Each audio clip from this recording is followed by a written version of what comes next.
कल हमने प्रेम माधुरी के 2 पद पढ़े थे, उसके आगे के 2 पद हम आज पढ़ेंगे और उसके बाद यमुना छवि पढ़ेंगे। आज लो जो न मिले तो कहा, हम तो तुम्हारे सब भांति कहा है। आज लो माने आज तक, जो न मिले जो नहीं मिले, तो कहा तो क्या हुआ, हम तो सब भांति, हम तो सब प्रकार से, क्या कहा है, कहावे तुमरे कहावे, तुम्हारे ही कहे जाएंगे। मेरो उराहनो है कछु नाही, उराहना माने उलाहना, शिकायत करना। मेरो माने मेरा, मेरा कोई उलाहना नहीं है आपसे। गोपियां श्री कृष्ण से कह रही हैं कि आज तक हम आपसे नहीं मिले तो क्या हुआ, न मिलने के बाद भी हम सब प्रकार से आपके ही कहलाते हैं, आपके ही कहलाएंगे। हम आपसे कोई शिकायत नहीं करे, कोई उलाहना नहीं दे रहे हम आपको। सब फल अपने भाग्य को पावे, सभी लोग अपने अपने भाग्य के फल को प्राप्त करते हैं और हम गोपियां भी अपने भाग्य के फल को प्राप्त कर रहे हैं। ठीक है, अपने अपने कर्म, अपने अपने भाग्य के फल को सब प्राप्त करते हैं और हम भी प्राप्त कर रहे हैं। जो हरिचंद्र भाई सो भाई, हरिश्चंद्र क्या कह रहे हैं कि अब जो हो गई सो हो गई। ठीक है, गोपियां जो कह रही हैं, गोपियां किसके शब्दों में, हरिश्चंद्र गोपियों के शब्दों में कह रहे हैं कि अब तक जो हुई सो हुई, जो बीत गई सो बीत गई।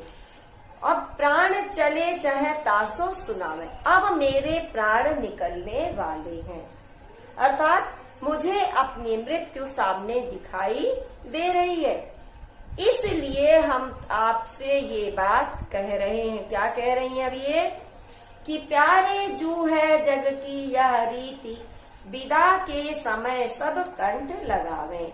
कि हे प्रिय, इस संसार की रीति है कि जब विदाई का समय आता है तो सभी प्रिय लोग अपने प्रियजनों को हृदय से लगा लेते हैं। इसलिए हम आपको ये याद दिलाने के लिए आपसे बात बता रहे हैं कि आप मेरे प्रिय हैं और अब मेरे प्राण निकलने वाले हैं, इसलिए आप मुझे हृदय से लगा लीजिए। तो सीधे सीधे हम इसको कैसे पढ़ेंगे, भारतेंदु हरिश्चंद्र जी के शब्दों में गोपियां कहती हैं कि आज तक हम आपसे नहीं मिले तो कोई बात नहीं है, क्या हुआ नहीं मिले तो, सभी अपने अपने भाग्य, हम सब प्रकार से हम आपके ही कहलाते हैं, सभी अपने अपने भाग्य के फल को प्राप्त करते हैं, इसलिए हम भी अपने भाग्य के फल को प्राप्त कर रहे हैं। हम आपसे कोई उलाहना या शिकायत नहीं कर रहे हैं, कोई दोषारोपण नहीं कर रहे हैं, बस हम आपको ये याद दिलाना चाहते हैं कि संसार की रीति के अनुसार कि जब विदाई का समय आता है तो सभी प्रिय अपने गले से लगा लेते हैं, संसार की रीति है। तो इस संसार की रीति के अनुसार अब मेरे प्राण निकलने वाले हैं, इसलिए हम आपसे ये प्रार्थना कर रहे हैं कि आप मेरे प्रिय होने के कारण मुझे अपने हृदय से लगा लीजिए। यहाँ पे बेटा क्या है, वियोग श्रृंगार रस होगा, ब्रज भाषा है, श्रृंगारिक शैली है इसकी। व्यापक ब्रह्म सबे थल पूरन है, हमहू पहचानती है। व्यापक ब्रह्म, ब्रह्म बहुत व्यापक है, थल पूर्ण संपूर्ण थल उसमें व्याप्त है, संपूर्ण थल में व्याप्त है। पै बिना नंद लाल सदा हरिचंद न ज्ञान ठानती। अब गोपियां क्या कह रही हैं, किंतु श्री कृष्ण के बिना, हे हरिश्चंद्र, हे हरिश्चंद्र गोपियों के शब्दों में कहते हैं कि श्री कृष्ण के बिना कोई भी ज्ञान की बात हमें अच्छी नहीं लगती है। यहाँ पे गोपियां उद्धव, जब ये प्रसंग कहाँ से आ रहा है, जब उद्धव गोपियों को आकर के योग की शिक्षा देते हैं और श्री कृष्ण को भूलने की बात करते हैं, तब गोपियां उद्धव से ये बातें कह रही हैं कि आपकी हर बात से हम इत्तेफाक रखते हैं, हर बात आपकी मानते हैं कि संपूर्ण ब्रह्म व्याप्त है, बहुत व्यापक है, ये सब कुछ मान रहे हैं, लेकिन बिना कृष्ण के हमें आपकी ये ज्ञान की बातें बिल्कुल अच्छी नहीं लगती हैं। तुम उद्धव यह कहियो उनसो हम और कछु नहीं जानती। गोपियां उद्धव से क्या कह रही हैं कि जाकर के श्री कृष्ण से सीधे एक बात बस कह देना कि हम आपके अतिरिक्त और कुछ नहीं जानते, हम श्री कृष्ण के अतिरिक्त कुछ और नहीं जानते हैं, कोई भी ज्ञान का उपदेश धारण नहीं कर सकते हैं। प्रिय प्यारे तिहारे निहारे बिना अखियां दुखियां नहीं मानती हैं। और हे उद्धव, श्री कृष्ण से जाकर कह देना कि हे प्रिय श्री कृष्ण, आपको देखे बिना हमारी ये आंखें नहीं मानते, हमारी आंखें बहुत दुखी हैं और वो आपको देखे बिना और किसी भी बात को स्वीकार नहीं करती हैं। तो बेटा यहाँ पर भी आपका श्रृंगार रस है, वियोग श्रृंगार रस है, अनुप्रास अलंकार है। देखिए प्रिय प्यारे तिहारे निहारे, रे की आवृत्ति बार बार है, इसलिए यहाँ पर भी अनुप्रास अलंकार की आवृत्ति बार बार हो रही है। और क्या कह रहे हैं कि गोपियां सिर्फ कृष्ण के दर्शन करना ही चाहती हैं। इसके बाद बेटा हम यमुना छवि पढ़ते हैं। यमुना छवि में भारतेंदु हरिश्चंद्र ने यमुना की सुंदरता का वर्णन किया है। अब चूंकि हरिश्चंद्र प्रकृति के बारे में बहुत अच्छा ज्ञान रखते थे, प्राकृतिक कविताएं उन्होंने बहुत सुंदर रचनाएं की हैं, तो यहाँ हम पढ़ेंगे यमुना छवि को। तरणी तनुजा तट तमाल तरुवर बहु छाए, झुके कूल सो जल पर सनहित मनहु सुहाए। किधो मुकुर में लखत उझक सब निज निज शोभा, कै प्रणवत जल जानि परम पावन फल लोभा। मनु आतप वारन तीर को सिमटि सबह छाए रहत, कै हरि सेवा हित न रहे निरखि नैन मन सुख लहत। तरणी तनुजा, तनुजा माने यमुना जी, तरणी माने सूर्य की पुत्री, तट माने किनारे, तमाल के माने तमाल वृक्ष का नाम है, वृक्षों के पौधे का नाम है, और तरुवर माने बहुत सारे, तरुवर माने वृक्ष होते हैं, बहुछाए माने बहुत सारे, छाए माने छाए हुए हैं। झुके कूल सो झुके हुए हैं, कूल माने किनारे पर, जल परसन जल को स्पर्श करने के लिए, मनो सुहाए माने मन को भाने वाले। किधो मुकुर अथवा ऐसा प्रतीत, मुकुर माने दर्पण होता है बेटा, उझक माने उचक करके, निज निज माने अपनी अपनी, देखिए यहाँ पे पुनरुक्ति प्रकाश अलंकार होगा निज निज में। शोभा माने सुंदरता, प्रणवत माने प्रणाम करने के लिए, पावन फल लोभा माने परम पावन फल पुण्य फल की प्राप्ति के लोभ में। अब हम सिमट माने सिमट करके, आतप माने गर्मी को, वारण माने दूर करने के लिए, हरि सेवा माने विष्णु की सेवा करने के लिए, निरख माने देख रहे हैं, नैन मन नेत्र और मन, शुक्लत माने सुख प्रदान करते। देखिए हमने शब्दों की मीनिंग बता दी जिससे आपको व्याख्या करने में सुविधा हो जाए। तो इसमें भारतेंदु हरिश्चंद्र ने क्या किया है, यमुना की सुंदरता का वर्णन किया है। यहाँ पे भारतेंदु हरिश्चंद्र ने यमुना छवि का सुंदर वर्णन करते हुए 56 छंदों का प्रयोग किया है।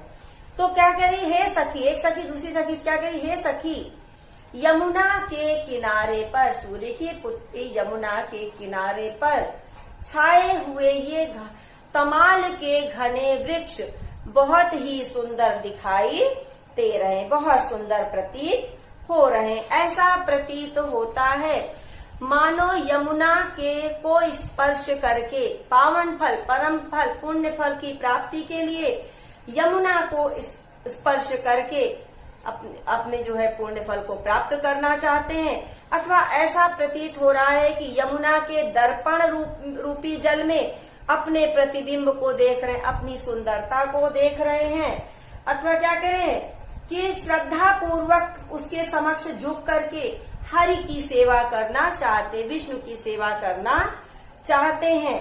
और क्या कह रही है इसमें कि यमुना, ये जो आपके तमाल के वृक्ष घने एकदम छा गए हैं झुंड के रूप में, तो ये कह रहे हैं कि अपनी गर्मी को दूर करने के लिए इन्होंने ऐसा झुंड बनाया हुआ है ताकि सूर्य के घर की गर्मी का यमुना के तट पर कोई प्रभाव ना पड़े। अथवा क्या कह रहे हैं, श्री कृष्ण की सेवा के लिए विनम्र सेवक की भांति झुके हुए खड़े हैं। इस रूप छटा को देख करके सभी के नेत्र और मन सुख को प्राप्त करते हैं। दूसरा है तिन पे जय छिन चंद ज्योति राका निसावे। चंद ज्योति माने चंद्र चांदनी रात, पूर्णिमा की रात। तिन पे माने उस पर भी, जय छिन माने जिस क्षण, छिन माने क्षण, राका निसी, निसी माने रात, आवती माने आती है। जल में मिल के, जल में मिल करके, मिलिका माने मिल करके, नभ अवनीलो, नभ से आकाश पृथ्वी तक, तान तानावती माने तंबूसा तान देती है। मुकुर माने दर्पण के समान, उज्जवल माने श्वेत रंग की, एक ओभा माने सुंदर कांति, नैन जुड़ात माने नेत्रों को ठंडक प्राप्त होती है, सुंदर सो शोभा माने सुंदर सी शोभा। कह रहे सो को कवि, ऐसा कौन सा कवि है छवि कह सके, छवि को कह सके, उस क्षण ता माने उस क्षण के यमुना जल की, मिली अवनी और अंबर रहत, आकाश से पृथ्वी तक, पृथ्वी से आकाश तक एक सी शोभा दिखाई देती है। अब इसको हम सीधे शब्दों में इसकी व्याख्या कैसे करेंगे? जब पूर्णिमा की चंद्रमा से युक्त चांदनी रात, उज्जवल रात आती है तो पृथ्वी से आकाश तक तंबू सा तान देती है। ऐसा लगता है कि पृथ्वी से आकाश तक तंबू सा तना हुआ है।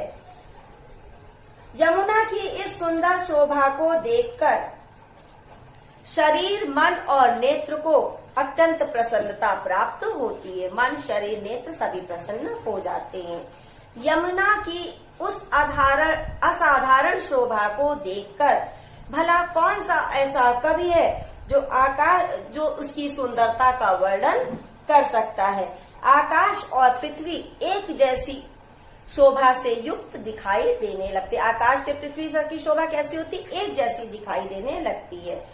जल में आकाश का अर्थात चंद्रमा का प्रतिबिंब पड़ने के कारण अत्यंत सुंदर और आकर्षक लगने लगता है। परत चंद प्रतिबिंब कहूँ जल मधि चमकायो, और लोल लहर लहि नचत कबहू सोई मन भायो, और मनु हरि दर्शन हेत चंद्र जल बसत सुहायो, कह तरंग कर मुकुर लिए शोभित छवि छायो।